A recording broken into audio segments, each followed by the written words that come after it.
அமைச்சர் ஆதவ ரொம்ப வெளிப்படையாகவே ஹைவேஸில் இருக்கிற கான்ட்ராக்டர்ஸ்ட்டை யாருமே நீங்கள் கொடுக்க வேண்டிய அவசியம் இல்லை. பார்ட்டி ஃபண்டு கிடையாது, அமைச்சர் ஃபண்டு கிடையாது, நீங்கள் தனியாக வேறு யாருக்கும் கவனிக்க வேண்டிய. ஏன்னா சட்டமன்றத்தில் அன்புமணி ராமதாஸ் அவங்க சௌமியா சொன்னது ரொம்ப முக்கியமான விஷயம். ஏன்னா நிறைய இடங்களில் கடைகளை மூடுறாங்க, வேற ஒரு இடத்துல திறந்துடுறாங்க அப்படிங்கிறது ஒன்று. திமுக ஆட்சியில் நீங்கள் செந்தில் பாலாஜி கேட்டு நாங்களும் 500 கடை மூட்டோன்னு சொல்லுவார். சேல்ஸ் குறைஞ்சுதான் கேளுங்க, குறைஞ்சிருக்காது. குவாரிகளை மூடுறோம். சரி, குவாரிகள் எதற்காக வெட்டப்படுகிறதுன்னு ஒரு கேள்வி இருக்குங்கன்னா, ஜென்சி கூட்டம் இல்லை, இது ஜென்சி மட்டும் கிடையாதுங்க. எல்லா தரப்பும் ஏன் விஜய்க்கு வாக்களித்தார்கள்?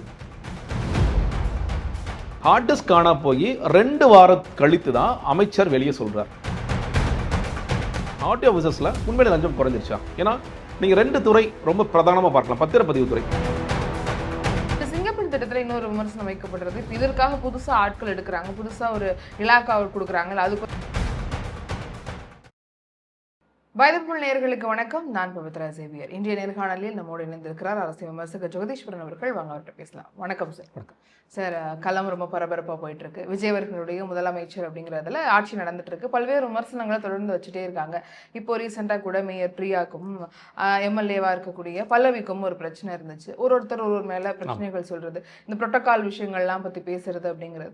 எதிர்கட்சி அவங்களுடைய வேலையை துரிதமா பண்ண ஆரம்பிச்சிட்டாங்களா? திமுகவுடைய செயல்பாடுகள் எப்படி இருக்குன்னு நினைக்கிறீங்க? நீங்கள் எல்லாமே ஒரு மிக்சராக தான் போயிட்டுருக்கு. நீங்கள் தாவேக்கே முதல்ல எடுத்துக்கலாம். ஆள்கின்ற அரசாங்கத்தில் 2 விதமான பார்வை இருக்குது. ஒன்று, பல இடங்களில் லஞ்சம்லாம் குறைஞ்சிருக்கு அப்படிங்கிற பார்வை, ஊழலை ஒழிக்கிறதுக்கான வேலைகள் பார்க்குறாங்க. அமைச்சர் ஆதவ ரொம்ப வெளிப்படையாகவே ஹைவேஸில் இருக்கிற கான்ட்ராக்டர்ஸ்ட்டை யாருமே நீங்கள் கொடுக்க வேண்டிய அவசியம் இல்லை. பார்ட்டி ஃபண்டு கிடையாது, அமைச்சர் ஃபண்டு கிடையாது, நீங்கள் தனியாக வேறு யாருக்கும் கவனிக்க வேண்டிய இதெல்லாம் கிடையாதுன்னு சொல்லி பேசுகிறாரு. சில நேரங்களில் கான்ட்ராக்டர்ஸ் வேலையிலேருந்து எங்களுக்கு ரொம்ப பெருமையாக இருக்குன்னு சொல்லி பேசுகிறாங்க. இந்த காட்சிகளெல்லாம் நம்ம பார்க்கின்றோம். இன்னொரு பக்கம் நிறைய இடங்களில் ஊழலை ஒழிக்கிறதுக்கான வேலைகள் பார்க்குறாங்கன்னு சொல்கிறாங்க. கல்குவாரிகள் நிறையா அமைச்சர் பிரபு ஆய்வுக்கெல்லாம் போனார். ஆய்வு போன பிறகு நிறைய ஃபோட்டோஸ்லாம் பார்த்தோம். நிறைய கல்குவாரிகளை மூட சொல்கிறாரு அப்படிங்கிற விஷயங்களை பார்க்கின்றோம். மின்சார வாரியத்தில் அங்கேயுமே ப்ரொமோஷன்ஸ்லாம் கூட ஒரே நாளில் போட்டிருக்காங்க அப்படின்னு சொல்லி, அதாவது ஏஇ ஸ்கொயர்னு சொல்லுவாங்க, அசிஸ்டன்ட் எக்ஸிக்யூட்டிவ் இன்ஜினியர்லேருந்து எக்ஸிக்யூட்டிவ் இன்ஜினியர்ஸ் இஇயாக போடுறதுக்கு ஒரே நாளில் 300 பேருக்கு ப்ரொமோஷன், இந்த மாதிரிலாம் எந்த விதமான காசும் வாங்காமல் போட்டது அப்படின்னு சொல்லி சொல்கிறாங்க. பட் அதிலே கூட திமுக சார்பாக இல்லை ஃபேக்ட் செக்ஸ் பண்ணுறவங்களா இல்லைங்க, இதெல்லாம் எப்பயோ நடந்த ஒன்று தான், இதெல்லாம் திமுக ஆட்சி காலத்திலே கோர்ட்டு கேஸு போய் அதெல்லாம் முடிஞ்சு இது நடந்தது தான், நிறைய விஷயங்களுக்கு தாவேக அரசாங்கம் ஸ்டிக்கர் ஓட்டுற வேலைகளை பார்க்குறாங்க அப்படிங்கிற விமர்சனமும் இருக்கின்றதை பார்க்கின்றோம். அது எந்த அரசாங்கம் வந்தாலும் ஆரம்ப காலத்தில் வரக்கூடிய விமர்சனம் இன்னும் சொல்ல போனா இன்னொன்று என்ன கேட்டீங்கன்னா, ஒரு மாசத்துக்குள்ள சட்டம் ஒழுங்குல பிரச்சனை வந்தா என்ன கேட்காதீங்கன்னு முதல்வர் சொல்றாரு. ஆனா அந்த ஆட்சியோடைய சாதனையை மட்டும் எடுத்துக்கலாம்னு சொல்லி சொல்றாரு. அது எப்படி சரியாகும்? இது இல்லைங்க, இது என்னோட சாதனை கிடையாதுங்க, இது ப்ரீவியஸ் கவர்மெண்ட் சாதனை சொல்லிட்டு போகணும். நீங்க இப்போ ஸ்டிக்கர் ஒட்டுற வேலையில பாக்குறீங்கல்ல, அது தப்புன்னு பார்வை ஒன்று இருக்கிறது. இதில் நிறைய டேட்டாவும் நிறைய பேர் கேட்குறாங்க. இப்போ டாஸ்மாக் கடைகள் 717 கடைகள் மூடப்பட்டிருக்கு. இப்போ ஒரு டேட்டா கொடுக்குறாங்க, அதில் இருந்தால் எந்தெந்த கடைகள் மூடி இருக்குது அப்படிங்கிறது. இதுவும் நம்ம மறுபடியும் ஆய்வுக்கு உட்படுத்த வேண்டிய விஷயம் தான். கோயம்புத்தூர் மண்டல வாரியாக கொடுத்துருக்காங்க. கோயம்புத்தூர், மதுரை, சென்னை எப்படி கொடுத்துருக்காங்கன்னா, இது உண்மையிலே அந்த கடைகள்லாம் மூடப்பட்டிருக்கா, இந்த கடைகள் தொடர்ச்சியாக மூடப்பட்டு இருக்குமா, இன்னொன்று வேறு இடங்களில் இதுக்கு மாற்று கடைகள் வந்து விட்டதா? ஏன்னா சட்டமன்றத்தில் அன்புமணி ராமதாஸ் அவங்க சௌமியா சொன்னது ரொம்ப முக்கியமான விஷயம். ஏன்னா நிறைய இடங்களில் கடைகளை மூடுறாங்க, வேற ஒரு இடத்துல திறந்துடுறாங்க அப்படிங்கிறது ஒன்று. இன்றைக்கும் மணமகிழ் மன்றங்கள் நிறைய, இப்போ போன திமுக ஆட்சியில் பல விஷயங்கள் திமுக ஆட்சி கெட்ட பேர் ஏற்படுச்சு. அந்த மணமகிழ் மன்றம் ரொம்ப குறிப்பிட்ட விஷயம். நீங்கள் டாஸ்மாக் கடைகள் மட்டும் இல்லாமல் 11 மணிக்கே நீங்கள் போய் தாராளமாக குடிங்க அப்படின்னு சொல்லி திறந்து விட்டு மணமகிழ் மன்றங்கள் நடத்தி நிறைய ரீக்ரியேஷன் கிளப்புங்கிற பேரில் உருவாக்கினாங்க. அதை நீங்கள் குறைக்க வேண்டிய அவசியம் இருக்குது. ஏன்னா டாஸ்மாக் கடை நீங்கள் ஒரு இடத்துல க்ளோஸ் பண்ணுறீங்க, ஆனால் பக்கத்துலேயே மணமகிழ் மன்றங்கள் இருக்குது. ஏன்னா நம்ம பார்க்கணும் என்னன்னு கேட்டிங்கன்னா, ஓவராலாக சேல்ஸ் குறைஞ்சிருக்கா குறையலாங்கிறது பார்க்கணும். இப்போ திமுக ஆட்சியில் நீங்கள் செந்தில் பாலாஜி கேட்டு நாங்களும் 500 கடை மூட்டோன்னு சொல்லுவார். சேல்ஸ் குறைஞ்சுதான் கேளுங்க, குறைஞ்சிருக்காது. இந்த பிராண்ட் இருக்கு இல்லையா, புது பிராண்டை கொண்டு வந்ததில் செந்தில் பாலாஜி ரொம்ப ஃபேமஸ். நிறைய புது பிராண்ட்ஸை கொண்டு வந்தார். அதே மாதிரி இங்கேயும் நடக்கலாம்.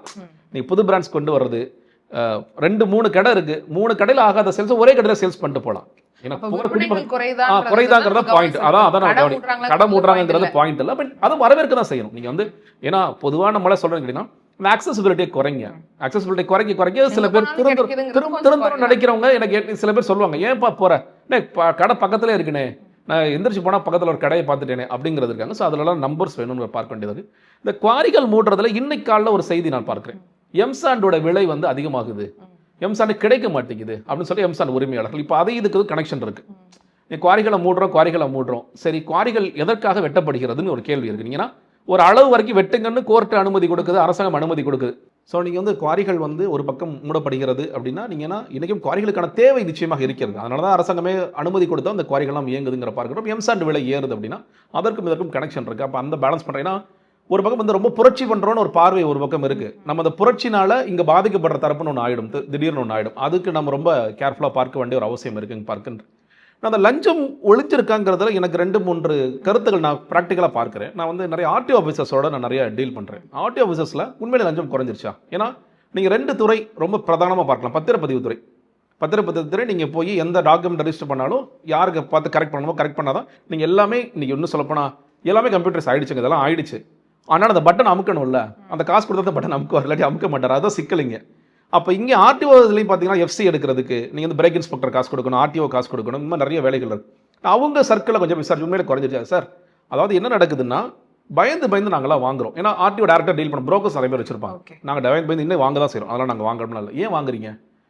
நாங்கள் வந்து இப்போ போன ஆட்சியிலையும் இந்த மாதிரிலாம் ஸ்டார்டிங்கில் இருந்துச்சு. ஒரு 3 மாதம் கழிச்சு திரும்ப ஸ்டார்ட் பண்ணாங்க. ஸ்டார்ட் பண்ணும்போது என்ன தெரியுமா எங்கள்கிட்ட கேட்டாங்க? 7ஆம் மாதம் லஞ்சம் கரெக்டாக வந்துருச்சு, 5-6 வாங்கியிருப்பில்ல, அந்த பெண்டிங் இருக்கிறத எடுத்துகிட்டு வான்னு சொல்லி சொன்னாங்க. இதெல்லாம் சிக்கலாக நாங்கள் எதிர்பார்த்து ஃபேஸ் பண்ணது. இப்போ இங்கேயும் எங்களுக்கு என்னென்னா உண்மையிலே இப்படி தான் இருக்குமா? இப்போ நீங்கள் லஞ்சம் வாங்காதீங்கன்னு சொல்கிறாங்க, அதெல்லாம் நாங்கள் கேட்குறோம். பட் நாங்கள் வாங்கி வச்சுருக்கோம். 7ஆம் மாதம் ஒருத்தர் திடீர்னு எங்களோட போக்குவரத்து அமைச்சர், என்னப்பா 7ஆம் மாதம் கரெக்டாக காசு வந்து கொடுத்துட்டீங்களா கேட்டுட்டாருன்னா, ஒரு வேளை கொடுப்பா அப்படின்னு சொல்லிட்டாருன்னா, 5-6 என்னாச்சுன்னு கேட்டாருன்னா அதுக்காக வாங்கி வைக்க வேண்டியது அவசியம். அதே நேரத்தில் இன்னொன்று சொல்கிறேன், வெள்ளிக்கிழமை அஃபீஷியல்ஸ் வந்து ஆஃபீஸ் பிறகு பயப்படுறாங்க. ஏன்னா வெள்ளிக்கிழமை ரைட் அடிச்சிட்டா சனி ஞாயிறு ஜெயிலுக்குள்ளே போயிடுவீங்க. அந்த பிரச்சனையும் ரெண்டுமே சொல்கிறேன் நான், ரெண்டுமே இருக்குது. ஸோ அதனால் இது தொடருமா அப்படிங்கிறது அவங்க வந்து ரொம்ப வெளிப்படையாக இது தொடரப்போகிறதா, இந்த லஞ்சம் ஊழல் என்பது இல்லாமல் இருக்குமா இந்த ஆட்சிகள் அப்படிங்கிறது ஒரு பெரிய கேள்வியாக முன்வைக்கிறாங்க. சில இடங்களில் பேசும்போது கீழ் லெவலில் இல்லாட்டி கார்பரேட் லெவலில் சில விஷயங்கள் நடந்துகிட்டு இருக்கு அப்படின்னு சில செய்திகளாகவும் வருகிறது. இது ஒன்று. மின்சாரத்துறையில் பெரிய சிக்கலை நான் பார்க்கின்றேன். ஏன்னா நேற்று கூட ஒரு ஏரியாவில் 5 மணி நேரம் தொடர்ச்சியாக கரண்ட் இல்லைன்னு பார்க்குறோம். மக்கள் தீப்பந்தம் எடுத்துகிட்டு வந்து வீதியில் படுக்கிறத பார்க்குறோம், போராட்டம் பார்க்குறோம், குறிப்பாக சென்னையில் பார்க்குறோம். எல்லாருக்கும் என்ன கேள்வினா இது என்ன காரணம் அப்படிங்கிற ஒரு மிகப்பெரிய கேள்வி ஒன்று எழுந்திருக்கு. அதில் என்னென்னா நீங்கள் ஒரு மின்சாரத்துறை சரியாக புரிஞ்சுக்கணும். நான் சொல்கிற திமுக ஆட்சி காலமாக இருக்கலாம், அதிமுக ஆட்சி காலமாக இருக்கலாம், ஒரு வார்த்தை சொல்லுவாங்க, நம்மகிட்ட வந்து மிதமிஞ்சிய மின்சாரம் அல்லது வந்து நாம் வந்து தண்ணி இயல்பு அடைஞ்சிட்டோம், தண்ணீர் மின்சாரம் இருக்குன்னு சொல்லி ஒரு வார்த்தையை சொல்லுவாங்க, செல்ஃப் சஸ்டெனன்ஸ் இந்த மாதிரி சொல்லுவாங்க. அதுக்கு அர்த்தம் என்னன்னு கேட்டிங்கன்னா நமக்கு வந்து ப்ரைவேட் பிளேஸை சேர்த்து தான் நம்ம ஓனாக ப்ரொடியூஸ் பண்ணுறது ஒன்று இருக்குது. அனல் புனல் நீங்கள் வந்து சூரிய மின்சக்தி இது எல்லாத்தையும் தாண்டி ப்ரைவேட்லேருந்து காற்றாலை இதெல்லாம் சேர்த்தும் ப்ரைவேட்டில் வந்து நம்ம வாங்குவோம். அதெல்லாம் சேர்த்து தான் இவ்வளோ கரண்ட் நமக்கு தேவை இருக்குது, பீக் கரண்ட் நம்மளால் சமாளிக்க முடியுது அப்படிங்கிறது எப்பொழுதுமே சொல்கிறேன். திமுக ஆட்சி அமைச்சரும் சொல்லியிருப்பார், செந்தில் பாலாஜி சொல்லியிருப்பார், வேலுமணியும் சொல்லியிருப்பார். எல்லாருமே நம்மள்ட்ட போதுமான அளவு கரண்ட் இருக்குங்க, பீக் சம்மர் சமாளிக்க முடியும். அதற்கு அர்த்தம் இதுதான். எங்கே சிக்கல்னா ப்ரைவேட் பிளேஸில் நீங்கள் கரண்ட் வாங்கும்பொழுது நீங்கள் இப்போ நம்ம ஓனாக ப்ரொடியூஸ் பண்ணுறது ஒரு 4 ரூபா 5 ரூபா அப்படின்னா ஒரு அமைச்சர் 20 ரூபாய்க்கு வாங்கியிருப்பார், ஒரு அமைச்சர் 14 ரூபாய்க்கு வாங்கியிருப்பார். ஒரே நாள்லேயே கூட காலையில் 14 ரூபாய்க்கு வாங்கியிருப்பாங்க, சாயந்தரம் 12 ரூபாய்க்கு வாங்கியிருப்பாங்க. இந்த மாதிரியான வேரியேஷன்ஸ் இருக்கும். அதில் வந்து கமிஷன் அடிக்கிறாங்க, ஊழல் இருக்குங்கிறது 2 ஆட்சியும் வைக்கப்பட்ட குற்றச்சாட்டு. அதுக்கு 2க்குமே வழக்கெல்லாம் நடந்துகிட்டு இருக்கு. பட் தீர்வு இன்னும் வரல. இப்போ இவங்க என்ன பண்ணியிருப்பாங்க, மேபி நான் நினைக்கிற சீட்டு நம்பர் வந்தவொடனே ப்ரைவேட்டில் இருந்து வாங்குறதை நிப்பாட்டிடுங்க. ஸோ ப்ரைவேட்லேருந்து நீங்கள் வாங்குறதை நிப்பாட்டினா சமாளிக்க முடியாது. ஏன்னா உங்களோட ஓன் ஆமாம் உங்களோட ஓன் சோர்ஸில் நிறைய ப்ரொடியூஸ் பண்ணிட்டீங்கன்னா இல்லை, அது வந்து நம்ம வந்து உண்மையிலேயே அதுவும் பீக் சம்மர் போயிட்டு இருக்கு பார்க்குறோம். வைகாசி மாதம் வந்து கூட கடுமையான வெயில் அடிக்குது. மிடில் கிளாஸ் எல்லார் வீட்லையும் 2 ஏசி யூஸ் பண்ணுறான்னு பார்க்குறோம், விடிய ஏசி ஓடுறத பார்க்குறோம், பகலெல்லாம் ஏசி ஓடுறத பார்க்குறோம், ஃப்ரிட்ஜுக்கான தேவை, மோட்டருக்கான தேவை, தண்ணிக்கான தேவை அதிகமாக போயிட்டு இருக்கப்போ சமாளிக்க முடியாத நிலைமை. அப்போ அதில் ஒரு வேளை அவசரப்பட்டு ப்ரைவேட் பிளேஸில் வாங்க வேணாம் அப்படின்னு சொல்லிட்டாங்களா அப்படிங்கிறது ஒரு பார்வை. இல்லை மக்களே வந்து புரிஞ்சுக்கிட்ட தயவுசெய்து ப்ரைவேட்டை வாங்குப்பா, போனால் போயிட்டு போதுப்பா அப்படின்னு அந்த இடத்துக்கு வந்துருவாங்களாங்கிறது நமக்கு தெரியல. அது என்ன பண்ணுறாங்க அப்படிங்கிறது தெரியல. ஆனால் மின்மாற்றி ஊழல் வந்து நடந்திருக்கு. ஏன்னா இதில் இன்னொன்று என்ன பார்க்கணும்னா ஹார்ட் டிஸ்க் காணாம போயிடுச்சு. ஆமாம், டிரான்ஸ்ஃபார்மர்ஸ் ஊழல் நம்ம ஏற்கனவே நமக்கு தெரியும். 397 கோடி அளவுக்கு செந்தில் பாலாஜி மேலே ஒரு குற்றச்சாட்டு இருக்குது. குறைந்த விலையில் வாங்க வேண்டிய டிரான்ஸ்ஃபார்மர்ஸ் அதிக விலை கொடுத்து வாங்கியிருக்கார். அவ்வளோதான் கேஸ். அந்த கேஸ் சிபிஐ வரைக்கும் போயிடுச்சு. ஹார்ட் டிஸ்க் காணாம போயிடுச்சு. இதில் கேள்வி என்னென்னா ஹார்ட் டிஸ்க் என்னைக்கு காணாம போச்சு, என்னைக்கு புகார் கொடுத்தீங்க? ஹார்ட் டிஸ்க் காணா போய் 2 வாரம் கழித்து தான் அமைச்சர் வெளியே சொல்கிறார், அதிகாரிகள் வெளியே சொல்கிறாங்கன்னா 2 வாரமாக அமைச்சருக்கும் அதிகாரிகளுக்கும் தெரியாமல் இருந்ததா, இல்லை தெரிஞ்சே பேசாமல் இருக்கிறாங்களா, இல்லை ஏதாவது லாபி நடக்குதா அப்படிங்கிறது ஒரு மிக முக்கியமான கேள்வி. ஸோ அதனால் ஒரு மாதிரி மிக்சடாக தான் இதெல்லாம் போயிட்டு இருக்கதை நான் பார்க்கின்றேன். விஜய் அவர்கள் எல்லா கூட்டங்களிலும் தொடர்ச்சியாக சொன்ன ஒரு விஷயம், நான் பெண்கள் பாதுகாப்பு நம்ம ஆட்சியில் பக்காவாக இருக்கும் இந்த வார்த்தையை சொன்னார். இன்னும் சொல்ல போனால் பெண்கள் சில பேர்ட்ட நான் பேசினேன், எதுக்காக நீங்கள் வாக்களிச்சிங்க? ஆனால் விமன் சேஃப்டினா, விமன் சேஃப்டி ரொம்ப முக்கியம். நிறைய பார்க்குறோம், நிறைய பாலியல் பிரச்சனை நடந்துருக்கீங்க. நீங்கள் ஸ்டாட்டிஸ்டிக்ஸாக போனீங்கன்னா அவ்வளோ இல்லைன்னு வச்சுக்கோங்களேன் தமிழ்நாடு கம்பேரிட்டிவ்லி. பட் ஒரு குற்றம் நடந்தாலும் நமக்கு மனசு பதற தான் செய்யுது. ஏன்னா குழந்தை நம்ம பார்க்க நம்ம வீட்டில் எல்லாருமே குழந்தைகள் வளருது. தொடர்ச்சியாக பெண்களுக்கு இங்கே நடக்குதுன்னா ஒரு 24 ஹவர்ஸ்க்குள்ள ஒரு 3-4 கிரைம் நடந்துச்சுன்னா நமக்கு பதற தான் செய்யுது. அதில் வந்து நமக்கு மாற்றம் இல்லை. விஜய் அவர்கள் வந்த பிறகு வந்து சட்டம் ஒழுங்கு பிரச்சனை ரொம்ப தீவிரமாக போயிட்டு இருக்கு. நீங்கள் பாலியல் பிரச்சனைகள் நிறைய போயிட்டு இருக்கு அப்படின்னு பார்க்கும் பொழுது இந்த கேள்விகளை ஏன் உடனடியாக எதிர்க்கட்சிகள் எழுப்புறாங்க அப்படின்னு சொல்லி கேட்டிங்கன்னா இதை விதைத்தவர் விஜய் அவர்கள். அவர் தான் என்ன சொன்னார், வந்தாலும் வந்தோட மாறிடும் சொல்லி சொன்னார். அப்போ எல்லாரும் ஏன் சார் வந்தோட மாறுறேன்னு கேட்பாங்க. இன்னொன்று வெயிட் பண்ண மாட்டாங்க யாருமே. இது வெயிட் பண்ண வேண்டிய விஷயம் கிடையாது. என்னோட உதயநிதி ட்வீட் போடும்போது 19 கொலைகள் தான் அவர் ஆரம்பிச்சார். நீ மற்ற சில பேர் யூடியூபர்ஸ் போடும்போது 40 கொலைகள் சொல்லி போட்டாங்க.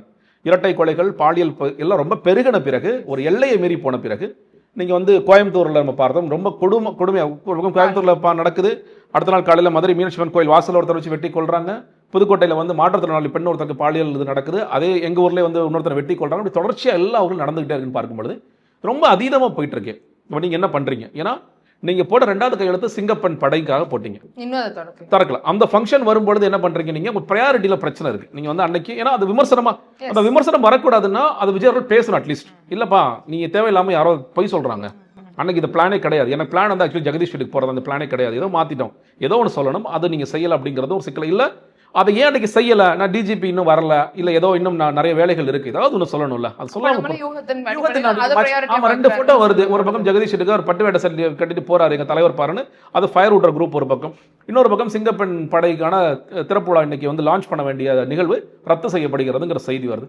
ஸோ அந்த மாதிரி இந்த கேள்வி சட்டம் ஒழுங்கு குறித்து பாலியல் பிரச்சனை குறித்து கேள்வி எழுப்பப்படுவதற்கு ஒரே காரணம் எதிர்கட்சிகள் அல்ல, விஜய் அவர்கள் தான். இந்த சிங்கப்பெண் திட்டத்தில் இன்னொரு விமர்சனம் வைக்கப்படுறது, இப்போ இதற்காக புதுசாக ஆட்கள் எடுக்கிறாங்க, புதுசாக ஒரு இலாக்காவை கொடுக்குறாங்க, அதுக்கு ஒரு அதிகாரிகள் போடுறாங்கன்னா அது சரியா இருக்கும். ஏற்கனவே காவலாளிகள் வந்து காவல்துறையில வந்து காவலர்கள் குறைவா இருக்க இடத்துல மகளிரை திரும்ப தூக்கிட்டு வந்து இதுல போடும்போது அங்க இன்னும் பற்றாக்குறை வரும். அதே ஆட்களை தான் யூனிஃபார்ம் மட்டும் மாத்தி கொடுக்குறாங்கன்ற விமர்சனத்தை வைக்கிறாங்க. அதை எப்படி ஹேண்டில் பண்ணுவாங்க, அது சரிதானா? அதுதாங்க, நீங்க ஓவரால போலீசிங்ல ஒரு பிரச்சனை இருக்குங்க, பற்றாக்குறை வேகன்சி. நீங்க என்னைக்குமே நீங்க இப்போ இல்லை, நீங்க வேகன்சி கூகுள் எடுத்து போடுங்க. இப்போ இதே போலீஸ் தான் அன்னைக்கு சட்டம் ஒழுங்கு பிரச்சனையை பார்க்கணும், அன்னைக்கு கிரைமை பார்க்கணும், அன்னைக்கு வந்து வேற ஒரு சிக்கல் நடந்தால் அதையும் பார்க்கணும், விஜயோட பந்தோபஸ்தும் கொடுக்கணும். ஸோ இந்த பிரச்சனை ஒன்று இருக்கிறது. புதிதாக ஃபோர்ஸ் எடுக்கிறதுல அவங்க எடுக்க மாட்டேங்கிறாங்க. நிறைய நேரம் இது தான் நடந்துகிட்டு இருக்கு அப்படிங்கிறத பார்க்கின்றோம். அப்போ இருக்கின்ற ஃபோர்ஸை தான் நம்ம எல்லா இடத்துலையும் பயன்படுத்துகிறோம். நீங்கள் இப்போ இந்த சிங்கப்பெண் படைக்கு 2-3 பேர் ஏற்கனவே எனக்கு தெரியும். ஒன்று அம்மா பேட்ரோல், இன்னொன்று பிங்க் பேட்ரோல், இப்போ சிங்கப்பெண் படை. அவ்வளோதான். ஜெயலலிதா அவர்கள் அவங்க வந்து எக்ஸ்க்ளூசிவாக இந்த ஏற்கனவே அவங்களும் இருக்கிறவங்கள தான் வச்சு நீங்கள் வந்து பெண்களுக்கான ஒரு ஃபோர்ஸ்ன்னு சொல்லிட்டு அந்த அம்மா பேட்ரோல்னு ஒரு வண்டியை உருவாக்கி அதுக்காக ஒரு கார் ஒன்று உருவாக்கி பண்ணாங்க. இந்த ஆட்சி அம்மா பேட்ரோல் சொல்ல விரும்பல, திமுக ஆட்சி வந்து அம்மா பேட்ரோல் சொல்ல விரும்பல, பிங்க் பேட்ரோல் மாற்றுறாங்க. இப்போ இவங்க உடை சீருடையில் மாற்றுறாங்க. நீங்கள் வந்து சீருடை வேறு மாதிரி இருக்குங்கிறத தவிர அதுக்கு ஐஜி போடுறாங்கன்னா புதுசாக உருவாக்க போகிறாங்களா? இல்லை, ஏற்கனவே இருக்கிறவங்கள எக்ஸிஸ்டிங் தான் பண்ண போகிறாங்க அப்படிங்கிறத நம்ம பார்க்க வேண்டியதாக இருக்குது. அதனால் இது எவ்வளோ எஃபெக்டிவ் அது ஒன்று. இன்னொன்றுங்க, சிங்கப்பெண் படை போட்டுட்டா மட்டும் எல்லாம் மாறிடுமா? அன்ஃபார்ச்சுனேட்லி இல்லை. நீங்கள் நல்லா புரிஞ்சுக்க வேண்டிய விஷயம் என்ன தெரியுமா? நம்ம அதில் தான் சொன்ன விஜய் இதை விதைச்சிட்டாருன்னு. நான் சொல்கிறேன் மறுபடியும், ஒரு அரசியல் கட்சிக்கும் ஒரு ஆட்சிக்கும் நீங்கள் இந்த மாதிரி பாலியல் புகாரைக்கும் நேரடியாக நீங்கள் உங்களை தொடர்பு படுத்துறது தப்புன்னு நான் சொல்லுவேன். இங்கே சிக்கல் எங்கே தெரியுமா இருக்குது? போலீசிங்லையும் ஜுடிஷியரிலையும் இருக்குது. நீங்கள் இப்போ விளாத்திக்குளம் சம்பவம் எடுத்துக்கலாம். திமுக ஆட்சியில் நடந்துச்சுன்னு விஜய் ரொம்ப ஆவேசமாக பேசினார். இந்த விளாத்திக்குளம் சம்பவம் இன்னும் சொல்லப்போனால் நம்மளே கூட பேசணும். விஜய் அவர்கள் வந்து பள்ளிக்கூடத்துலேருந்து போன குழந்தைனார். இல்லை, பள்ளிக்கூடத்தில் இல்லை, அந்த பொண்ணு வீட்டில் இருந்தால் போன பொண்ணு, அது உடல் உபாதைகள் கழிக்கிறக்காக போகிற பொண்ணு. ஸோ வந்து அங்கே ஏற்கனவே ஒரு குற்றவாளி தர்ம முனீஸ்வரன் அந்த பொண்ணை அங்கே பார்த்து தூக்கிட்டு போய் இந்த பாலியல் கொடுமை பண்ணுறான் அப்படிங்கிறத பார்க்கணும். இப்போ கோவிலில் நடந்த அந்த குழந்தை சாக்லேட்டு கொடுக்குறேன்னு சொல்லி அந்த குழந்தைய இந்த மாதிரி கூட்டிகிட்டு போகிறோம். இதில் உண்மையிலேயே ஒரு போலீசிங் ஃபோர்ஸால் எதாவது பண்ண முடியும் நீங்கள் நினைக்கிறீங்களா? கிரைமு முடிஞ்ச பிறகு எவ்வளோ சீக்கிரமாக அவங்கள பிடிக்கிறோம், அவங்கள வந்து எந்த அளவுக்கு துரிதமாக செயல்பட முடியும். இது விளாத்திக்குளத்தில் நீங்கள் தெரியும், 77 நாளில் அவங்க தண்டனை கொடுத்துட்டாங்க. அதே மாதிரி முன்னாடி கோயம்புத்தூர் நடந்துச்சு, சூலூரில் முன்னாடி கோயம்புத்தூர் நடந்துச்சு, அது 3 மாதத்தில் பண்ணிட்டாங்க, சார்ஜ் ஷீட் போட்டு எல்லாம் பண்ணிட்டாங்க. இப்போ இதுலேயும் அது நடக்கும். நம்ம செய்ய வேண்டியது என்னன்னு கேட்டிங்கன்னா, குறைந்தபட்சமாக செய்ய வேண்டியது இதுதான். இதில் போலீஸ் எவ்வளோ வேகமாக சார்ஜ் ஷீட் போடுறாங்க, எவ்வளோ வேகமாக ஜுடிஷியரி செயல்படுறாங்க. நீங்கள் வந்து எதிர்தரப்பு தப்பாக வாதாடாமல் நீங்கள் வந்து அரசு தரப்பு சரியாக வாதாடுறாங்க. இதை உடச்சி எப்படி சயின்டிஃபிக்காக எப்படி ப்ரூவ் பண்ணுறாங்க அப்படிங்கிறதா இன்றைக்கி கேள்வி. இது ரொம்ப மீடியா சென்சிட்டிவான வழக்குகளில் வருது. மீடியா சென்சிட்டிவ் இல்லாத வழக்குகளில் ரொம்ப பின்தங்கி இருக்கிறோம், அதான் பிரச்சனை. நீங்கள் போக்சோ வழக்குகள் மட்டும் எடுத்துக்கோங்க. தமிழ்நாட்டோட கன்விக்ஷன் ரேட் 9%. 100 குற்றவாளிகளை கொண்டு போய் நிப்பாட்டிங்கன்னா 9 பேருக்கு தண்டனை கிடைக்கிது, 91 பேர் தப்பிச்சு போகிறான். அது தப்பிச்சு போன 91 பேர் என்ன பண்ணுவான் நீங்கள் நினைக்கிறீங்க? அடுத்து குற்றம் தான் செய்வான். நான் தப்பிச்சு எனக்கு தெரியும் எப்படி தப்பிக்கிறதுன்னு. போலீஸ் ஏமாத தெரியும், ஜுடிஷியரி ஏமாத தெரியும், இல்லை ஏதோ ஒன்று பண்ணுறேன், நான் என்னால் பண்ண முடியும்.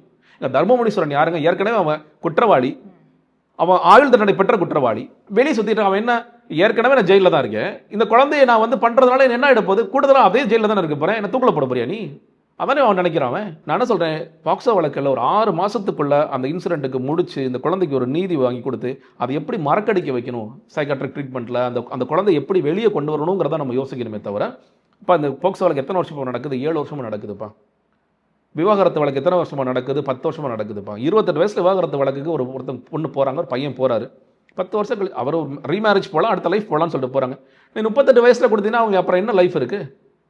இந்த மாதிரி ஜுடிஷியரில் நிறைய சிக்கல்கள் இருக்குது, போலீஸில் நிறைய சிக்கல்கள் இருக்குது. இது ரெண்டையும் நீங்கள் களையாமல், நீங்கள் போலீஸ் அதை எப்படி களைய முடியும்? அவங்க என்ன சொல்லுவாங்க, சார் ஆளே இல்லை சார், நாங்கள் எங்கே சார் சார்ஜ் ஷீட் எழுதுறது, வேகன்சிஸ் நிறைய பிரச்சனை இருக்குது சார். ஸோ இதில் அடிப்படையாக நீங்கள் மாற்றாமல், நீங்கள் தேங்கி கிடக்கிற வழக்குகள் என்பது கோடிக்கணக்கான வழக்குகள் தேங்கி கிடக்குதுங்க, அதில் நீங்கள் மாற்றம் செய்யாமல், நீங்கள் திமுக ஆட்சி, தாவேக ஆட்சி, நாளைக்கு அண்ணாமலை ஆட்சி, எந்த ஆட்சி வந்தாலும் இதில் பெரிய மாற்றம் வருமான அரசியலாக பேசிகிட்டே இருக்கலாமே தவிர அதற்கு மாற்றம் வரவே வராது. இதே அவர்கள் புரிந்து கொண்டு செயல்பட வேண்டிய ஒரு முக்கியமான அவசியம் இருக்கு. ஆனா இப்போ அடுத்து பட்ஜெட் வரப்போகுது, இப்போ அதெல்லாம் வந்து என்ன பேச போறாங்கன்றதெல்லாம் ஒரு எதிர்பார்ப்பு இருக்கு. ஏன்னா அவர் என்னென்ன தாக்கல் செய்ய போறாரு, ஏதாவது முக்கிய திட்டங்கள் சொல்லுவாங்களா, இந்த பட்ஜெட்ல எதுக்கு எவ்வளவு ஒதுக்க போறாங்க அப்படின்னு. இதை வந்து ரொம்பவே கவனமா செய்ய வேண்டிய ஒரு இடத்துல இந்த ஒரு ஆட்சி இருக்கு. ஏன்னா உங்களுக்கு எக்ஸ்பீரியன்ஸ் இல்லை, ரொம்ப முக்கியமான ஒரு இடம், இதுல விமர்சனங்கள் உள்ளாக்கப்படுறதுக்கு நிறைய ஆப்ஷன்ஸ் இருக்கு. ஸோ அதுக்கான வேலைகள் எல்லாம் செஞ்சு கரெக்டா பண்ணுவாங்கன்னு நினைக்கிறீங்க? இல்லைங்க, இப்போ எனக்கு தெரிஞ்சு இது கிட்டத்தட்ட வந்து 91-96 ஜெயலலிதா அவர்கள் ஆட்சி மாதிரி தான் இருக்க போதுன்னு நினைக்கிறேன். அதிகாரிகள் தான் எனக்கு தெரிஞ்சு, விஜய் அவர்களை அதிகாரிகள் நீங்கள் பார்த்துக்கங்க, அமைச்சர்கள் இருப்பாங்க, பேருக்கு இருப்பாங்க, பட் அவங்க வந்து நீங்கள் தான் அதுக்கு முன்னாடி லீட் பண்ணுறீங்க. ஒரு மக்களை ஃபேஸ் பண்ணுறதுக்கு ஒரு நபராக மட்டும்தான் அவர்கள் இருப்பார். அப்படிதான் எல்லா இலாக்காவும், இன்க்ளூடிங் விஜயே சொல்கிறேன் நான். நீங்கள் விஜய் அவர்களே ஏன் வந்து பேச தயங்குகிறார்? நீங்கள் நம்ம ஃபோட்டோஸ் வருது, வீடியோஸில் கூட விஜய் அவர்கள் அமைதியாக தான் இருக்கார், பேச மாட்டேங்கிறார். சும்மா நம்ம இன்னும் பில்டப் எழுதி கதை எழுதுறாங்க, விஜய் அவர்கள் தனியாக கூட்டம் போட்டார். இல்லை, தனியாக கூட்டம் போடல, நான் சொல்கிறேன். அந்த இடத்துலையும் ஜான் ஆரோக்கியசாமி இருக்காரு, அந்த இடத்துலையும் வந்து விஷ்ணு ரெட்டி இருக்காரு. ஏன் இருக்காரு? நீங்க ரகசிய காப்பு பிரமாணம் எடுத்துட்டு இன்னுமே ஜான் ஆரோக்கியசாமி தான் கேட்டு அவங்க தான் எல்லாம் டிசைட் பண்றாங்க. விஜய் அவர்கள் என்ன டிசைட் பண்றாரு? இந்த ஒட்டுமொத்த அமைச்சரவை கூட்டம் ஏன் போடணும் எல்லாரும் கேள்வி எழுப்பின பிறகு ஒரு கூட்டம் போடுறாங்க.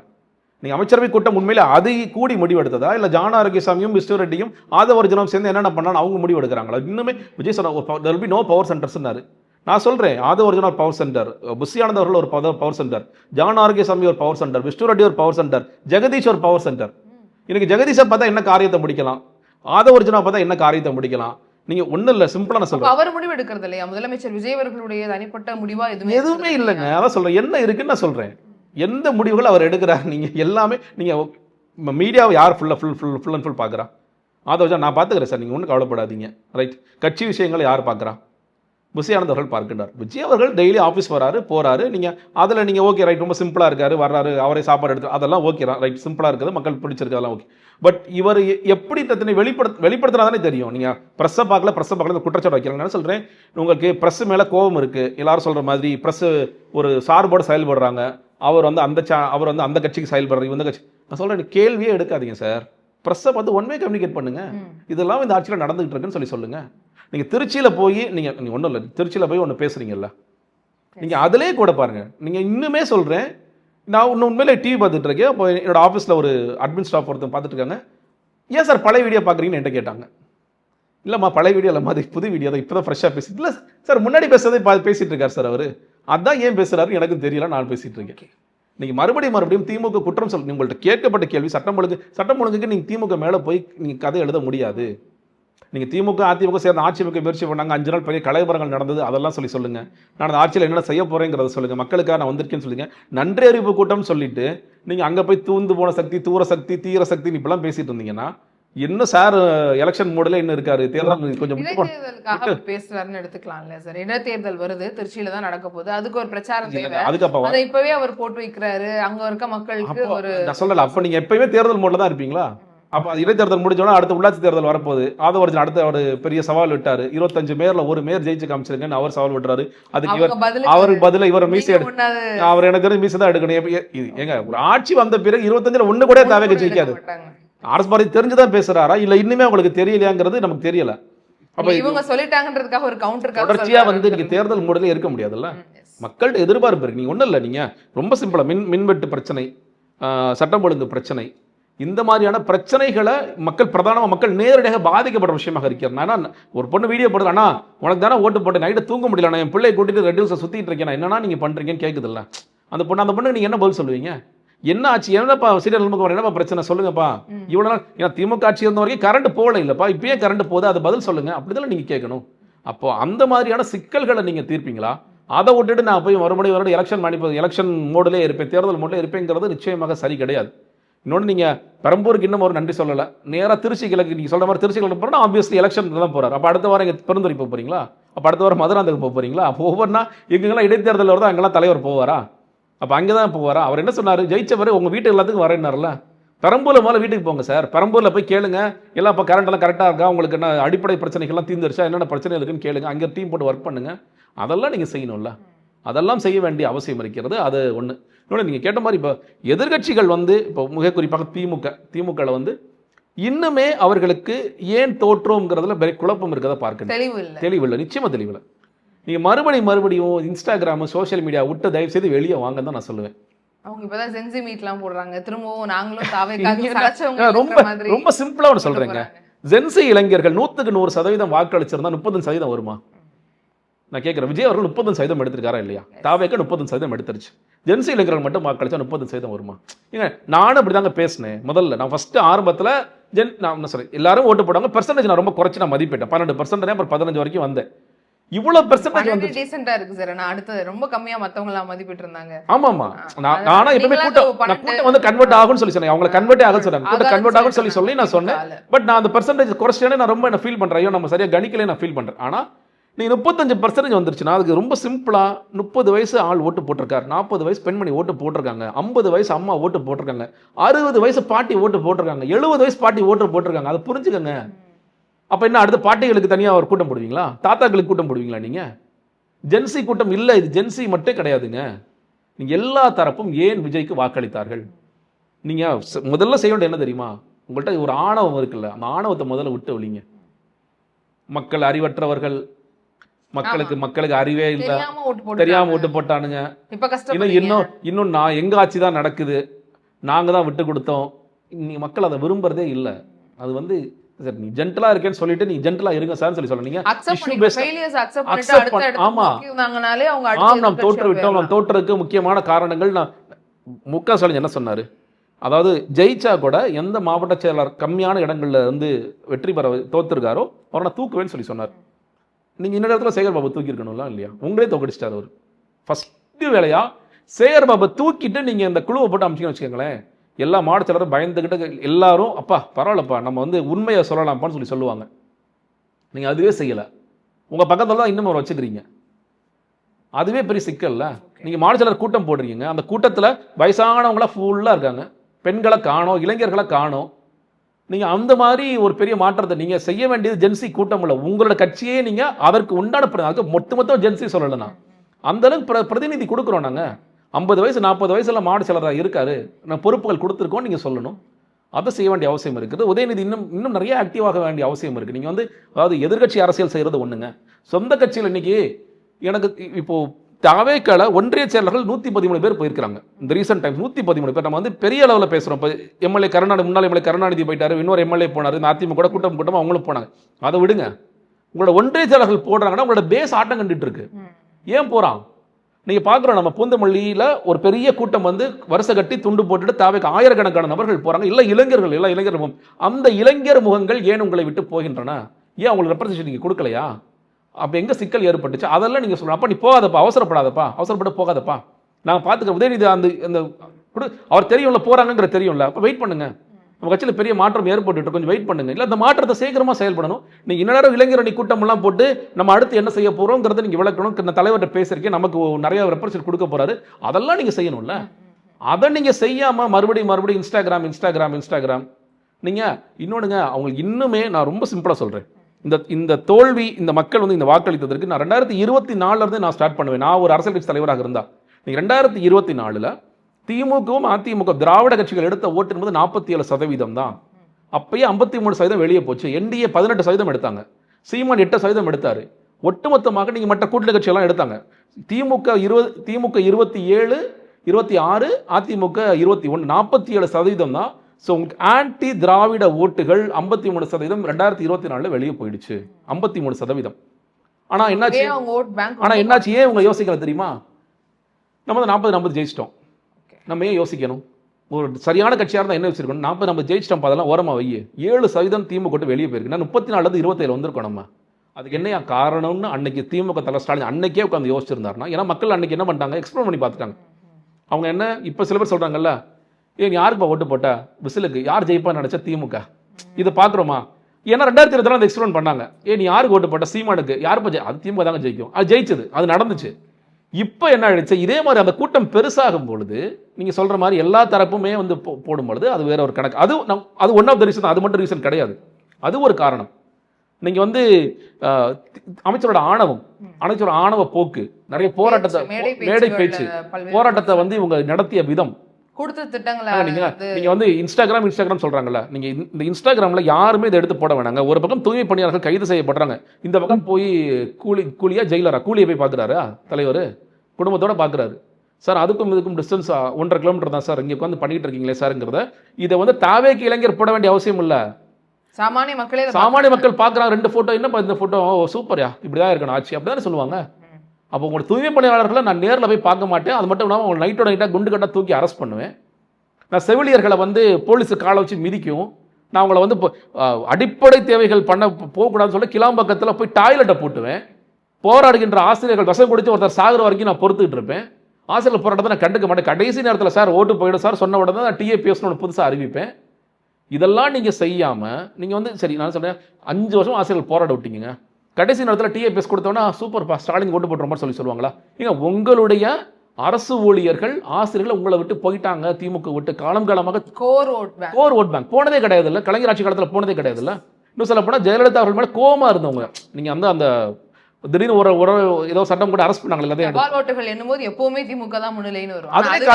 அதுலயே ஸ்டாலின் காலிங்க, அதுலயே உதயநிதி ஸ்டாலின் பின்தங்கி இருந்தாருங்க, அதுலயே சென்னை ஃபுல்லா காலி ஆயிடுச்சுல. நடந்ததை அவங்க இன்னுமே ரெக்டிஃபை பண்ணணும்னு நினைக்கலையா சார்? இப்போ இவ்வளவு நடந்திருக்குங்கற நான் அத சொல்றேன், ஏத்துக்க மறுக்கறாங்க. 26ல கூட கவனிக்காம அப்புறம் 29ல எப்படி செயல்படுவாங்கன்றது இருக்குல, செயல்படவே முடியாதுல்ல.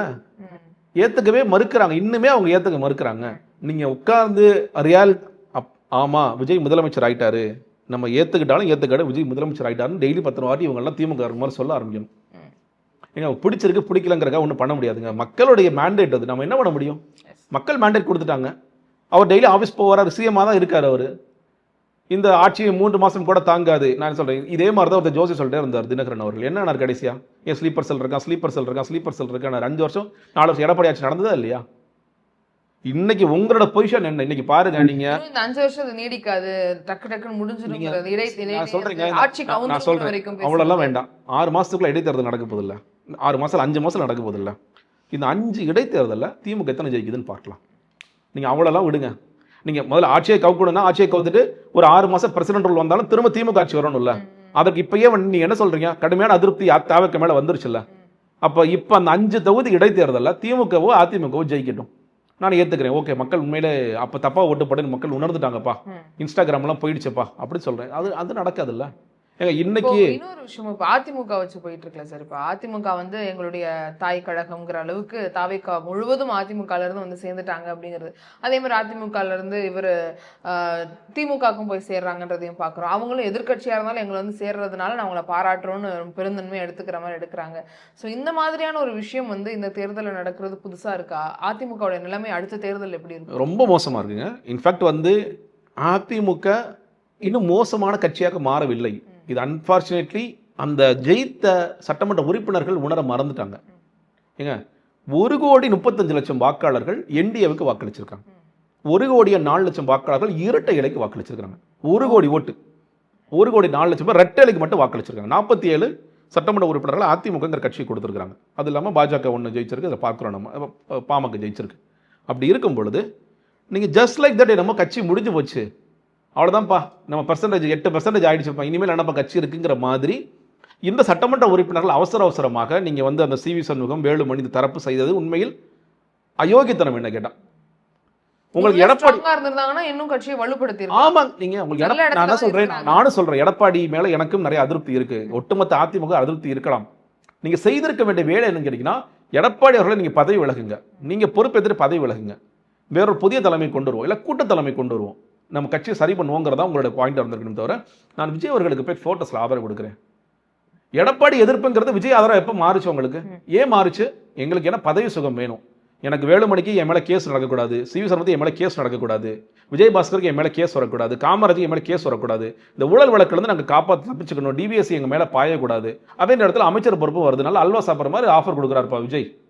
அப்போ ரெண்டுமே எடுத்துக்கலாம். ஆனால் விஜய் என்ன பண்ணார், முதல்ல பற்றி அமிச்சிட்டார், கிளம்புங்கிட்டார் அவர். நீங்கள் வந்து உங்கள் கட்சியை நீங்கள் நான் சொல்கிறேன், இதோட ஏதாவது 5வது தேர்தல் 10வது தேர்தல் இனிமேல் அதிமுக எந்திரிக்காதுன்னு சொன்னால் ஓகே, எல்லாரும் கலைஞ்சி அங்கே போகிறதுங்கிறது சரி. அவ்வளோ தூரம் மோசமாக போயிடுச்சு அவங்க கட்சி. நீங்கள் ரிவோல்ட் பண்ணி, இந்த ரிவோல்ட்டில் எடப்பாடி பழனிசாமி அன்சீட் பண்ணி நீங்கள் யார் சரியான தலைமையோ அதை பண்ணிவிட்டு இளைஞர்களை எப்படி கொண்டு வரது, பெண்களை எப்படி கொண்டு வரது நீங்கள் பேசுகிறீங்கன்னா சரியான பாதையில் இன்றைக்கும் சொல்கிறேன். நீங்கள் இப்போ மதுராந்தகத்தில் மரகதம் குமரவேல் ஜெயிக்கிறாங்கன்னா, போன வாட்டி திமுகவுடைய அலை அடிக்கும் பொழுது அவங்க ஜெயிக்கிறாங்க. இந்த வாட்டி விசிலுக்கு எதிர்த்து ஜெயிச்சிருக்காங்க. இப்போ விசில தோக்கடிச்சு தான் மக்கள் வாக்களிச்சிருக்காங்க. அந்த இடத்துல போரா ஸ்ட்ராங், அவங்க ஸ்ட்ராங் இல்லை, அதிமுக ரெட்டலை ஸ்ட்ராங்கா இருக்கு. அப்ப அதுக்கு நீங்க என்ன பண்ணுவீங்க? எடப்பாடி பழனிசாமி சொல்றாருல, அவர் நேற்று பேசுறாரு நினைக்கிறேன், நான் மக்கள் உங்களுக்கு சரியான பாடத்தை கற்றுக் கொடுப்பாங்கன்னு. அதை இந்த கூட்டாக நீங்கள் அதிமுக சேர்ந்து பேசியிருக்க வேண்டுமா? இல்லை நான் பிரிஞ்சு போறேன், எனக்கு இனிமேல் கட்சியில் எதிர்காலம் எல்லாம் நான் நினைக்கிறேன். உங்களுடைய வாக்காளர் உங்களை கைவிடாத போது நீங்கள் எப்படி கைவிட்டீர்கள்? வாக்காளர் கைவிட்டாங்களா அவங்கள? 1,04,00,000 வாக்காளர்கள் அப்படி நீங்கள் அவ்வளோ அசால்ட்டை ஏமாந்துட்டு நீங்கள் போறீங்களா? அது எப்படி உங்களுக்கு மனசு வருது அப்படிங்கிற பெரிய கேள்வி. அடுத்ததாக நீங்கள் மற்ற அமைச்சர்கள் இவங்க எல்லாமே ரெண்டுமே நடக்குது. ஆதவர்ஜனா திட்டமிட்டு தூக்குறார், கட்சியை காலி பண்ணிடலாம் நம்ம இனிமேல், அந்த ரீப்ளேஸ்மெண்ட் இடத்துக்கு வர முடியும். ஏன்னா அவங்க என்ன யோசிக்கிறாங்கன்னா, இருதுரு அரசியல்னா நீங்கள் நல்லா யோசிச்சு பாருங்க. எம்ஜிஆர் அவர்கள் வரும் பொழுது, நீங்கள் அதுக்கு முன்னாடி திமுக காங்கிரஸ்ல இருந்தது, எம்ஜிஆர் அவர்கள் வரும்பொழுது அந்த தேர்தல் மட்டும் 4 முனை போட்டியாக மாறுகிறது. அந்த 4 முனை போட்டி முடிந்த பிறகு அப்புறம் 2 முனை போட்டியாக மறுபடியும் திமுக அதிமுகங்கிற கட்சியாக மாறிடுச்சு. இப்போ ரொம்ப வருஷம் கழிச்சு 2024 மும்முனை போட்டியாக மாறிருக்கு. மும்முனை போட்டிங்கிறது தொடராது, அடுத்தது 2 முனை போட்டியாகத்தான் வரும். அந்த 2 முனை போட்டியில ஒரு பக்கம் தாவேகவும் இருக்கும், திமுகவும் தான் இருக்கணும் அப்படின்னு அதிமுகவை நீர்த்து போக வைக்கணும் பிளான் பண்ணி பண்றாங்க. அவர் ஓபனா தானே சொல்றாரு, 90% அதிமுக நபர்கள் எங்களை சேருங்கன்னு சொல்றாரு. அவர் சொன்னார், சனிக்கிழமை அண்ணா ஆஃபீஸ் திறந்து வைங்கன்னா ஆட்கள் வருவாங்க. அதே மாதிரி இது பார்க்குறோம். MC சம்பத் வந்துட்டார், கடம்பூர் ராஜு வந்துட்டார், உடுமலை ராதாகிருஷ்ணன் வந்துட்டார், இவங்க எல்லாரும் வந்துட்டாங்க. ஒட்டுமொத்தமாக கேம்பை அவர் என்னன்னா பிளான் பண்ணி இந்த அவங்க இவங்க வாங்க, ஒன்றியத்துலேருந்து வாங்க, நகரத்துலேருந்து வாங்க, சேர்மேன் வாங்க, எல்லாரும் வாங்க. பிரச்சார நேரத்தில் அதிமுக ஒரு ஊழல் கட்சி, ஊழல்வாதிகள் அதிகமா இருக்கிறாங்க அப்படின்னு தான் பிரச்சாரம் பண்ணாரு. அவங்களெல்லாம் பத்தி பேசணுங்கிற அவசியமே கிடையாது, அவங்களாம் அவுட் ஆஃப் த கேம் அப்படிங்கிற சொல்றாரு. ஆமா, ஆனா இப்ப அங்க இருக்கிறவங்களே இங்க வரும்பொழுது அந்த ஊழல்வாதிகள்லாம் இங்க வரும்போது புனிதவாதிகளா மாறிடுவாங்க. இல்லைங்க, நீங்க தான் சொல்லுங்க. என்னைக்கு விஜய் அவர்கள் ஒரு மரியாதை நிமித்தமாக முதல் ஸ்டாலினை சந்திச்சுட்டு அதற்கு அடுத்தபடியாக எடப்பாடி அவர்கள் சந்திக்காம இந்த கேம்ப்ல இருக்கிறவங்களுக்கு அவர் போய் சால்வ் பட்டாரோ, அன்னைக்கே நீங்க தூய சக்திங்கிற நான் ஜென்ரலாகவே சொல்லியிருக்கேன், தூய சக்தி கிடையாது. பட் அரசியல் ரீதியாகவும் ஒரு தூய சக்திங்கிற டேக் எல்லாம் நிச்சயமாக இருக்க முடியாது. இன்னொன்று, என்ன ஆஃபர் நீங்க பண்ணீங்க? நீங்க விஜயபாஸ்கருக்கோ இல்லை வேலுமணி அவர்களுக்கோ இல்லை சிவி சண்முகத்துக்கோ என்ன சார், நாட்டு சேவை எங்களுக்கு ரொம்ப முக்கியம், அதுக்காக அவங்களாம் வந்தாங்களா? உங்களுக்காக தான் சேவை செய்யறாங்களா, பறந்துருக்கோன்னு சொல்லியிருந்தாங்க. இல்லை, எங்களுக்கு அமைச்சர் ஒரு உத்தரவு கொடுக்குற முதல்ல 8 பேசினாங்க, அப்புறம் 5ன்னாங்க. அதுக்கப்புறம் ரொம்ப பக்கத்தில் போகும்போது அவங்களுக்கு என்ன சிக்கல் ஆயிடுச்சு, மேல இருந்து பாஜக காங்கிரஸ் இருக்கிற கூட்டணிக்கு நீங்க போறீங்கன்னு ஒரு கேள்வி எழுப்புனாங்க. ஐயனடா பெரிய சிக்கலாகுது, அப்போ கவர்னர் வச்சு நான் பதவியேற்க விடாமல் பண்ணுவோன்னு சொன்னாங்க. உங்க மேல வழக்குகள் இருக்குன்னு சொல்லி அதே இடத்துல கட்சி தாவல் தடை சட்டம் பொருந்தாத மாதிரி நீங்க பண்றீங்க, இந்த சிக்கல்லாம் ஏற்படுத்தும்னு சொன்ன பிறகு தாவேக்கு என்ன முடிஞ்சு பேக் அடிச்சிருச்சு. வேண்டாம், தாவேக்கு சரி ஓகே நல்ல கேம் விளையாண்டோம், அவங்களுக்கு காலி பண்ணி விட்டாச்சு. அப்போ கடைசியான ஆஃபர், நீ ரிசைன் பண்ணிட்டு வரனா வாங்க, நாங்கள் உங்களை மறுபடியும் விசில் நிற்க வச்சு ஜெயிக்க வைக்கிறோம். அதை 4 பேர் கேட்டாங்க, மற்றவங்கள என்னடா அப்படி நம்மளை முதுகில் குத்திட்டார் விஜய் அப்படின்னு சொல்லிட்டு போனாங்க. அதுதானே ஒன்று. ஸோ இவ்வளோ வேலைகள் நீங்கள் பண்ணுறீங்கன்னா தாவேக்கு எப்படி அவங்களை தூய சக்தின்னு சொல்ல முடியும்? தூய சக்தி நிச்சயம் சொல்லவே முடியாது. அது அது வெவ்வேறு சக்தி. நீங்கள் விஜய் என்னென்ன பேர்கள் வைக்கிறாரோ அந்த பேரெல்லாம் விஜய்க்கு பொருந்துங்கிற மாதிரி தான் இருக்குது. அந்த பேரெல்லாம் அவர் வச்சுக்கலாம். அதனால் தூய சக்திங்கிறதுலாம் கிடையாது. இன்னொன்று சொல்கிறேன், நீங்கள் நம்ம முன்னாடி சொல்ல வந்து நீங்கள் செக்ரட்டரி நீங்கள் போங்க, அமைச்சர் புஷியானந்த் அவர்களுடைய ஆஃபீஸில் நடக்குதுன்னு மட்டும் பாருங்கள். யாருக்கு என்னென்ன போஸ்டிங், எவ்வளோ அமௌண்ட்டு முன்னாடி இந்த கட்சியில் சொல்லிட்டு இருந்தேன். அதை பண்ணி நீங்கள் விழுப்புரத்தில் பிபிக்கு டிஸ்ட்ரிக்ட் பிபிக்கு 35 லட்சம் ரூபா ஆடியோ வெளியானுச்சு. 35 லட்ச ரூபா அப்போ கொடுங்க, தாவேக்கரோட மாடு சிலர் பேசுகிறாரு, ஒரே வாரத்தில் முடிச்சாங்க. அது ஏஐ ஆடியோ சொல்லி முடிச்சிட்டாங்க. அது பெருசாக யாரும் விவாதம் பண்ணல, அவ்வளோதான். அது இன்னுமே மீடியாக்கள் என்ன பண்ணுறாங்க, தாவேக்கு ஒரு சாஃப்டான அரசியல், சாஃப்ட் கார்னர் தான். அது அப்படியே தடை கொடுக்குற அரசியலே பண்ணிட்டு இருக்காங்க, அது பண்ணிட்டு தான் இருக்கிறாங்க. ஆனால் இன்றைக்கும் நீங்கள் புஷியானந்த் அவர்களுடைய ரூம்குள்ளே போனீங்கன்னா பெரிய கூட்டம், எல்லா அமைச்சரும் அங்கே தான் உட்காந்துட்டு இருக்காங்க. ஏதோ பனையூர் ஆஃபீஸ் மாதிரி உட்காந்துட்டு இருக்காங்க. ஒருத்தர் கூட்டிட்டு வர, ஆனால் தெரியுதா, அப்படியாடா வாடா காலைல விழுறா, ரைட்டா பார்த்து போட்டு வரா போடா. இந்த டீலிங் எவ்வளோ காசு நமக்கு தெரியாது, 10 5 15 தெரியும், ஆனால் வேலை முடிஞ்சிருது, அவ்வளோதான். இது நடந்துட்டு தான் இருக்குது. இதில் நீங்கள் என்ன தூய சக்தின்னு சொல்லுவீங்க? இது செக்ரட்டரிக்குள்ளே தான் நடக்குது. அதாவது நீங்கள் ஒவ்வொரு அமைச்சருக்கும் 3 செக்ரட்டரிஸ் போடலாம், ஜூனியர் ஒருத்தர், சீனியர் ஒருத்தர் போடலாம். அதில் 2 பேர் காசு கொடுத்து பண்ணுறாங்க அவங்க. அப்போது உங்களுக்கு அமைச்சருக்கு செக்ரட்டரியாக வர்றவன் 10 லட்ச ரூபா கொடுத்த ஒருத்தர் வரான்னு வச்சுக்கோங்களேன், அவன் என்ன சேவை செய்யறதுக்கு வராங்கண்ணா? அவன் நாளைக்கு என்ன பண்ணுவான்? கொஞ்சம் இப்போ ஒரு 6 மாதம் டைம் கொடு, அப்புறம் போஸ்டிங் போடுறேன். இப்போ நம்ம பார்க்குற கேஷ் ஃபார் KN நேரு மேலே அலிகேஷன் வருது, செந்தில் பாலாஜி மேலே ஏற்கனவே அலிகேஷன்ஸ் இருக்குது. என்ன அலிகேஷன்ஸ் இருக்குது? காசு கொடுத்தா வேலை வாங்கி கொடுப்போம். அதை அந்த செக்ரட்டரிஸ் பண்ணுவாங்க. நாளைக்கு நீங்கள் பாருங்கள், அதை செய்ய போகிறாங்க. நான் 10 லட்ச ரூபா கொடுத்து இந்த போஸ்டிங் வாங்கியிருக்கேங்க. நான் மாடு யார்ட்டா கொடுத்தேன்? நான் மாடு செலட்டை கொடுத்தேன், விழுப்புரம் மாடு செலட்டை கொடுத்தேன், கள்ளக்குறிச்சி மாடு செலட்டை கொடுத்தேன், சேலம் மாடு செலட்டை கொடுத்தேன். அப்போ அதெல்லாம் நான் எடுக்க வேண்டாமா? அதுதானே நடக்கும். இன்றைக்கும் இது நடந்துகிட்டு தான் இருக்குது. அதனால தான் சொல்கிறேன், ரொம்ப மிக்சராக தான் சொல்கிறேன். நீங்கள் ஒரு பக்கம் இந்த நெரேட்டிவாக விஜய் அவர்கள் தூய்மையான ஒரு ஆட்சி கொடுக்க விரும்புகிறார் அப்படிங்கிறதுக்கு அதை போக பார்க்கலாம். தொடர்ந்து நான் ரொம்ப சந்தோஷப்படுறேன். இந்த பக்கம் இந்த வேலைகளும் அட்மினிஸ்ட்ரேஷன் லெவல்ல இந்த பிரச்சனை போயிட்டே தான் இருக்கு, நடந்துட்டு தான் இருக்கு. நான் சொல்றதை சொல்றேன். நான் துணிச்சலா சொல்றேன்னா, நீங்க ஒன்றும் இல்லை, யாரா இருந்தாலும் எந்த பத்திரிகையாளரும், ஏன்னா எல்லாருமே கூட்டம் கூட்டமாக போயிட்டு தான் இருக்கிறாங்க. புஷியானந்த் அவர்களுடைய ஆஃபீஸில் என்ன நடக்குதுன்னு மட்டும் நீங்கள் வேடிக்கைன்னு பாருங்க, வேடிக்கை பாருங்க. அதுக்கு இன்னுமே யார் யார் பினாமிகளாக செயல்படுறாங்க, எந்த பினாமி யாரை உள்ளே கூட்டிகிட்டு போகிறாரு, யாரை பிடிச்சா வேலை நடக்கும், எல்லாத்துக்குமே ஆள் இருக்கீங்க. அப்போ இந்த பவர் சென்டர் ஒன்று நடந்துகிட்டு இருக்க நடக்கலையா? விஜய் அவர்கள் அப்புறம் என்ன பண்ணுறாரு? அவர் இன்னைக்கும் யார் வந்தாலும் புஷியானந்த் தானே பார்க்குறாங்க. விஜய் அவர்களை பார்க்கவே முடியாதுங்கிற மாதிரி ஒரு அக்சஸ் பிரச்சனை இருக்குல்ல. இன்னைக்கு ஒரு ஆர்டிகல் வந்திருக்கு, செங்கோட்டையர்கள் கடுமையான, முன்னாடி பெஸ்ட் மாதிரி செங்கோட்டை இன்னைக்கும் ஒரு மன உளைச்சல் இருக்காரு. அவருக்கு அங்க ஒரு ஸ்பேஸ் கொடுக்கல, அவர் நேரா விஜய் ரெகுலரா பேச முடியல. தனக்கு உண்டான துறை அவரால் கேட்டு வாங்க முடியல. தன்னை நம்பி அவர் வரும்பொழுது 74 பேர் கூட வந்தாங்க. திலகபாமா அவர்களுக்கு ஒரு பொறுப்பு, கட்சியில் பொறுப்பு வாங்க முடியல. சரி, ஏன்னா ஃபர்ஸ்ட் அமைச்சரவை பொறுப்பெல்லாம் முடியாதுன்னு சொல்லிட்டாங்க. சார் கட்சியில் அது பொறுப்பு போட்டு கொடுங்க, அவங்களுக்கு ஏதாவது போட்டு கொடுங்க. முடியாது. உங்க கூட வந்து யாருக்காவது கவனிங்க, நீங்கள் கவனிக்க முடியாது. நான் சொல்கிறேன், எந்த அதிமுக நான் சொல்லலை, இந்த சிரிப்பெல்லாம் இருக்குது பாருங்க, காமெடியெல்லாம் இருக்குது. கடம்பூர் ராஜு, உடுமலை ராதாகிருஷ்ணன், எனக்கு எதுவுமே வேணாம், நான் மன நிம்மதியாக இருந்தால், எனக்கு மரியாதை கொடுத்தால், நீங்கள் இப்போ பாருங்கள், நீங்கள் கொஞ்ச நாள் வெயிட் பண்ணுங்கள் சார். ஏன் சார் அவசரப்படுறீங்க? உங்களுக்கு எவ்வளோ மரியாதை கிடைக்குது நீங்கள் பாருங்க. கூட்டம் பெருகிட்டே இருக்குங்க. நீங்கள் எல்லாமே புஷியானந்தோட கண் அசைவில் தான் நடக்கும் அந்த கட்சியில். நாளைக்கு இவ்வளோ பெரிய அமைச்சர்களாக இருந்தவர்கள் அங்கே போய் அதை எப்படி சர்வை பண்ணுறாங்கிறத பார்க்கலாம். இல்லை இவங்களுக்கே தெரியாமல் ஒரு விஷயம் தான் நடக்கும். இவங்க சில பவர் சென்டர்ஸாக மாறுவாங்க. நிறைய சிக்கல்கள். ஏன்னா ஒரு கட்சி கட்டமைப்பு நடத்தாத ஒருத்தர் திடீர்னு எல்லாரும் வர்றாங்க அப்படின்னா, இது வந்து வளர்ச்சி அல்லது வீக்கம். இந்த வீக்கம் ஒவ்வொரு வீக்கமும் எப்படி வெடிக்குதுன்னு நம்ம பார்த்துட்டு தான் இருக்கும் வரலாறுல. ஸோ அதுவும் சிக்கல்லாம் இருக்குது. அது எப்படி போகுதுன்னு பார்ப்போம். கண்டிப்பாக சார், தொடர்ந்து பார்க்கலாம் என்ன மாதிரி செயல்பாடுகள் இருக்குது, என்ன மாதிரி நடவடிக்கைகள் எடுக்கிறாங்க அப்படின்னு. நம்ம தொடர்ந்து பேசலாம் இன்னொரு சந்திப்பில். இவ்வளோ நேரம் என்கிட்ட பகிர்ந்துக்கிட்ட கருத்துக்களுக்காகவும் நேரத்துக்காகவும் ரொம்ப நன்றி சார்.